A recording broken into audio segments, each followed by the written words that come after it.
हरे कृष्णा, राधे राधे। आज इस वीडियो में हम अपने ठाकुर जी की बहुत प्यारी सी कथा सुनेंगे। तो कथा को शुरू करने से पहले अगर अभी तक आप मेरे चैनल पर नए हैं या अभी तक आपने मेरे चैनल को सब्सक्राइब नहीं किया है तो प्लीज़ मेरे चैनल को सब्सक्राइब कीजिएगा।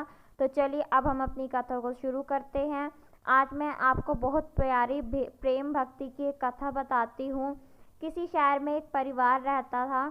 उसमें एक वृद्ध माता जी थी और उनका इकलौता बेटा और उनकी नवविवाहित बहू। बस ये 3 जनों का ही परिवार था। सासू माँ कृष्ण की अन्य प्रेम भक्त थी।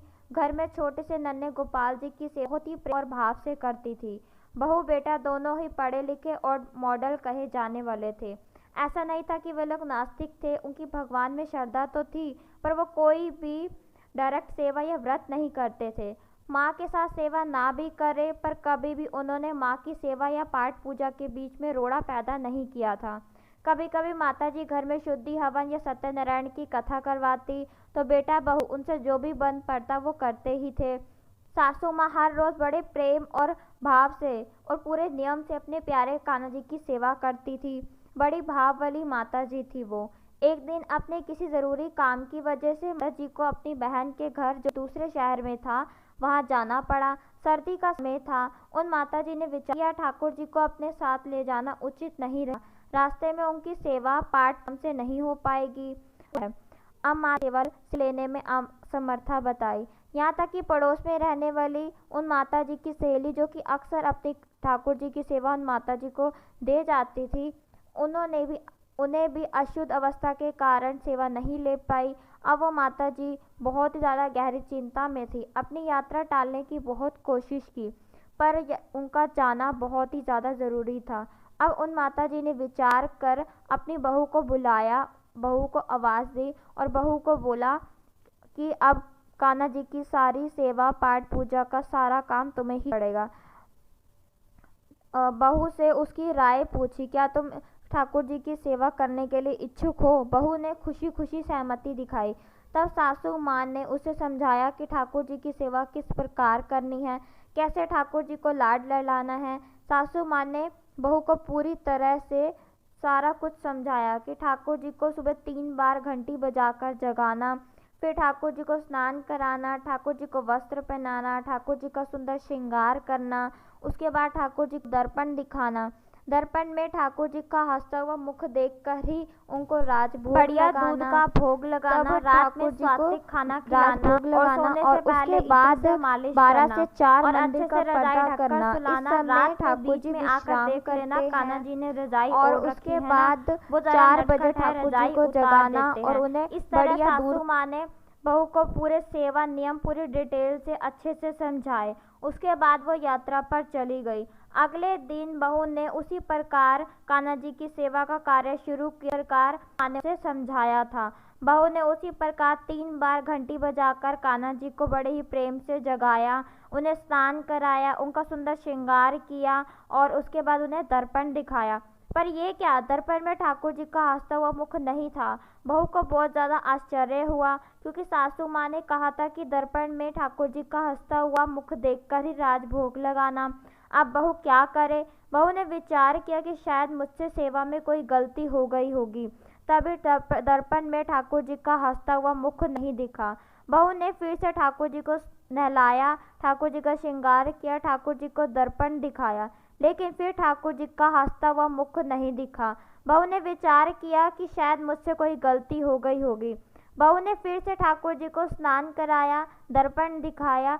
हर बार बहू ठीक से कान्हा जी के नहलाने के पानी का ध्यान रखती, कहीं पानी ज़्यादा गर्म तो नहीं है। सुंदर से सुंदर पोशाक निकालती, बढ़िया श्रृंगार आभूषण पहनाती। सोचती शायद ठाकुर जी को ये पोशाक पसंद नहीं आई या ये आभूषण पसंद नहीं आए, तभी दर्पण में ठाकुर जी का हंसता हुआ मुख नहीं दिखा।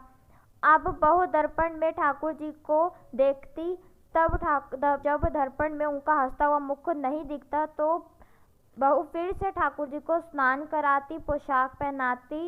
ऐसा करते करते बहू ने ठाकुर जी को 12 बार स्नान करवाया। हर बार दर्पण में ठाकुर जी का हंसता हुआ मुख नहीं दिखा। अब बहू ठाकुर जी को 13वीं बार स्नान कराने की तैयारी कर रही थी, तब ठाकुर जी ने विचार किया। ठाकुर जी ने सोचा, अगर मैंने इसे अपना हंसता हुआ मुख नहीं दिखाया तो ये आज मुझे पूरा दिन नहला ही रहेगी। अब बहू जब 13वीं बार ठाकुर जी को नहलाने के लिए कपड़े निकाले, श्रृंगार किया और ठाकुर जी को दर्पण दिखाया, तो ठाकुर जी अपनी मन मोहिनी मंद मंद मुस्कान से हंसे।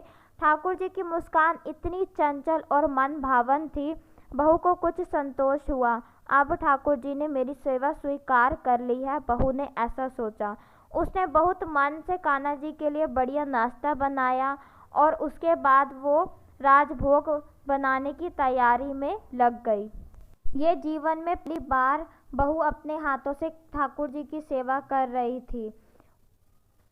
उसे कहीं किसी प्रकार का कोई शिकायत नहीं थी। सुबह से उसने 13 बार कान्हा जी को स्नान कराया, बार बार पानी गर्म किया, श्रृंगार किया, पर बहू को जरा सा भी रोष नहीं था।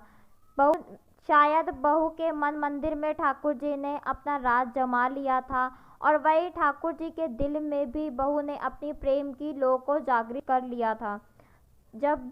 तभी तो देखो, जब ये रोज का नियम हो गया था, ठाकुर जी अब रोज हंसने लगे थे। सेवा करते करते ऐसा हो गया था, बहू जब भी कमरे में जाती तो ठाकुर जी बहू को देखते ही हंसने लगते। बहू भी सेवा में बड़ी आनंदित रहती, बड़े प्रेम भाव से सेवा करती थी। उसका पति उसका मजाक बनाता और कहता कि माँ की बीमारी तुम्हें भी लग गई, जो हर समय सेवा में ही लगी रहती हो। कुछ समय बाद सासू माँ वापस आ गई। आते ही बहू से सबसे पहले अपने ठाकुर जी की कुशल चिन्ह पूछा। सासू माँ मंदिर वाले कमरे में गई और अपने ठाकुर जी के आगे माथा टेकती हुई बोली, प्रभु क्षमा करना, अगर मेरी बहू से सेवा में कोई कमी रह गई तो आई हूँ, आपकी सेवा पूजा बड़े ध्यान से करूँगी। तब सासू माँ ने देखा कि ठाकुर जी हंसे और उनके सामने प्रकट होकर बोले, मैया, आपकी सेवा भाव में कोई कमी नहीं है, आप बहुत सुंदर सेवा करती हो, लेकिन दर्पण दिखाने की सेवा तो आपकी बहू से ही करवानी है। इसी बहाने मैं हंस तो लेता हूँ। बोलो कृष्ण कन्हैया लाल की जय, मोर मुकुट बंसी वाले की जय, मेरे बांके बिहारी लाल की जय।